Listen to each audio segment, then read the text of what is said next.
to the Nights of Lights! Frozen Dreamland! Hello guys! It's me, Revy na maliit! And it's me, Rib!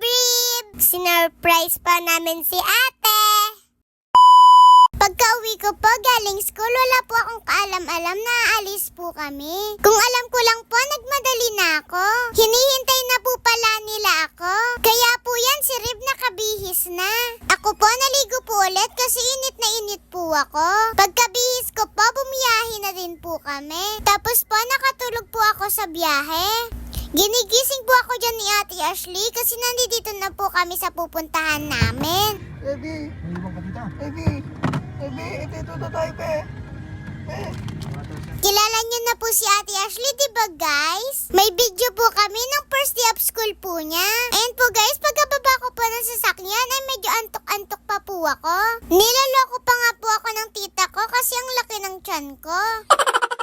Papasok na po pala kami sa entrance. Bali, ang bayad po pala ay 100 pesos for adults at 50 pesos naman po for children 4 feet and below. Bali, ang kasama po pala namin guys ay si Nanay Tatay, si Rip, si Tita Ren, si Lolo Tatay at si Ate Ashley. Libre na po si Ate Ashley, hindi na po pinabayaran. Kaya 4 adults and 2 children lang po yung binayaran. Total po nun is 500 pesos. Dito po pala sa The Orchid Gardens Resort Complex in the Christmas capital of the Philippines, San Fernando, Pampanga. Super ganda po dito guys, mala Disneyland. Damang-dama po talaga ang Kapaskuhan. Ang dami po kasing mga pailaw.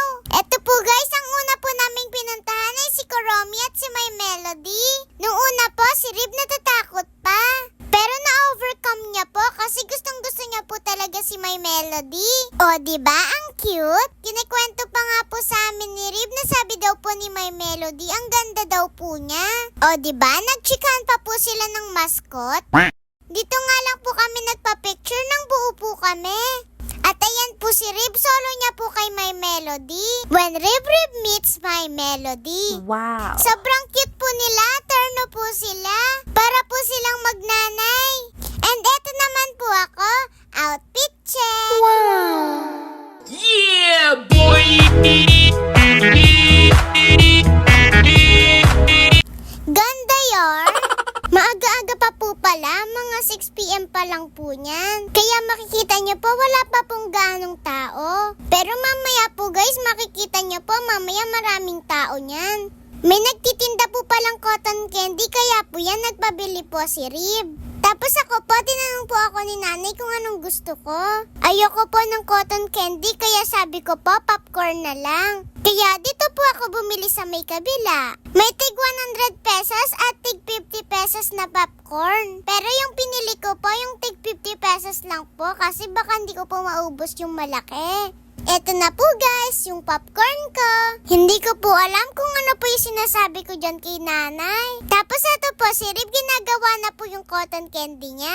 Ikaw po pala yung pipili kung anong gusto mong kulay. Pinili po ni Rib kulay pink pero hindi naman po mukhang kulay pink. Wala po kasing kulay, parang white lang po. Pero sabi po ni ate yung nagtitinda, pink daw po yan. Ayan na po, malaki na, excited na po si Rib. Wow! 50 pesos lang din po pala yung cotton candy. Sobrang mahilig po talaga sa ganyan si Rib. Nakaka-happy naman po kasi talagang tignan yung cotton candy, diba guys? Tapos pumunta po kami dito sa may likod. Dito po sa may resort. May swimming pool po na walang tubig tapos dun po naglagay ng castle. Tapos para po talagang winter wonderland. Pumunta po kami sa may castle para magpa-picture kay Mickey Mouse at Minnie Mouse. Kaso si Rib po ayaw niya po umakyat, natatakot daw po siya. Kaya po yan, ako na lang po umakyat. Sayang po kasi yung picture. Mababait naman po yung mga mascot, hindi naman po nakakatakot. Kita niyo po, inaalalayan pa po nila ako. Sayang po tuloy ako lang po mag-isa kasi ayaw po umakyat ni Rib.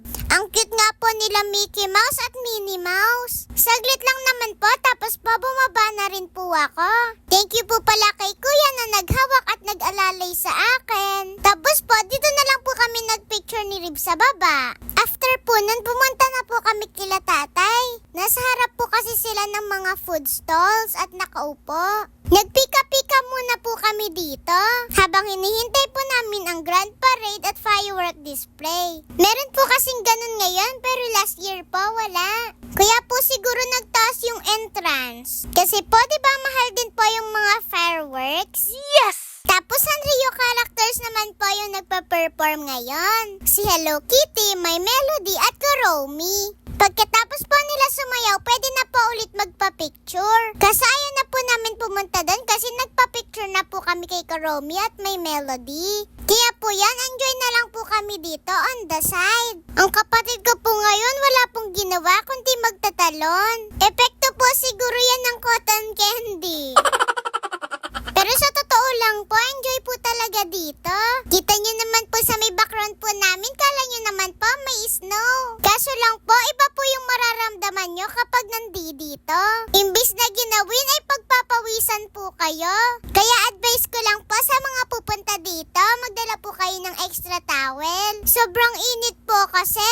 Gawa na din po ng maingay tapos ang dami na din pong tao. Nakalimutan nga po namin magdala ng portable na fan. Kaya kung may Jisoo Life po kayo, pwede nyo pong dalhin. For sure po, gamit na gamit nyo po yun dito. Pero sa totoo lang po, wala po akong ganon. Baka naman. Malapit na po kasi yung birthday ko, kaya nagpaparinig po ako. Hulaan niyo po guys kung kailan po yung birthday ko. Next naman pong nagpe-perform yung mga Disney princesses. Si Elsa, si Jasmine, si Snow White, si Ariel, si Aurora, at si Cinderella. Wala po si Belle, siguro po absent. Sino po ba ang favorite Disney princess nyo? Ako po lahat, pero ang pinakagusto ko po ay si Ariel. Kaso hindi po siya naka-mermaid tail, naka-gown po siya. Kaya hindi na po ako nagpa-picture. Mas maganda po sana kung naka-mermaid tail po siya. Kaso nga lang po, hindi po siya makakatayo at makakasayaw. Kaya okay na din po yun, maganda naman po. Ang haba po ng bila nung nagpapapicture oh. Eto po guys, sumupo muna po ako at nagpakandong kay nanay kasi wala na pong maupuan. Napagod na din po kasi yung Disney princess niyo. Eto po, si Rip, pinapaupo po siya ni tatay pero ayaw niya po.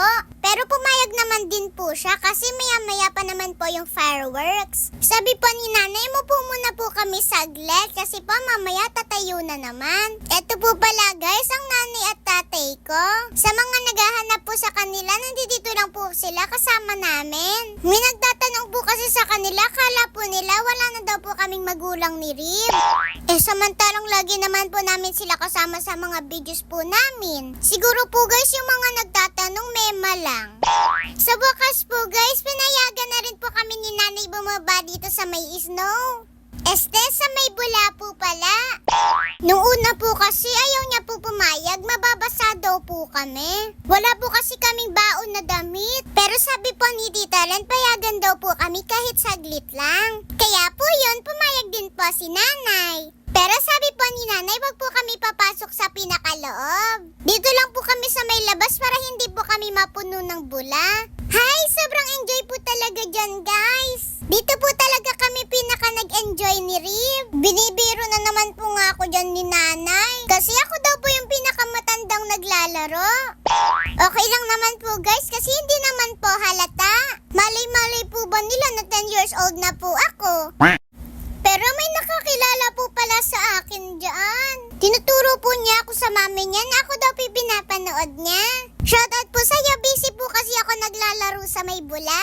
Sana po nakipaglaro ka din po sana sa amin ni Rib. Sobrang enjoy po namin talaga ni Rib para po kaming nakawala sa may koral. Taga-bundok po kasi kami kaya madalang lang po kami lumabas. Kaya po yan, sinulit po namin yung bula. Kaso nga lang po, talagang mababasa ka. Kaya po yan, sabi po ni nanay, maya-maya mag-stop na daw po kami. Si Rib po kasi kabasa na po ng ulo niya. Magkasama na po siguro yung bula at saka yung pawis niya.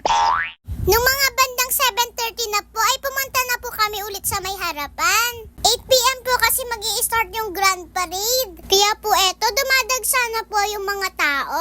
Naglakad-lakad muna po kami para syempre po mag-picture-picture. Syempre, ano ka ba naman sa ganitong pasyalan? E di mag-create ng unforgettable memories with your loved ones. Saka kapag napunta po kayo dito, for sure, wala po kayong ibang gagawin kundi mag-picture-picture. Kasi ganun din po yung makikita nyo sa iba.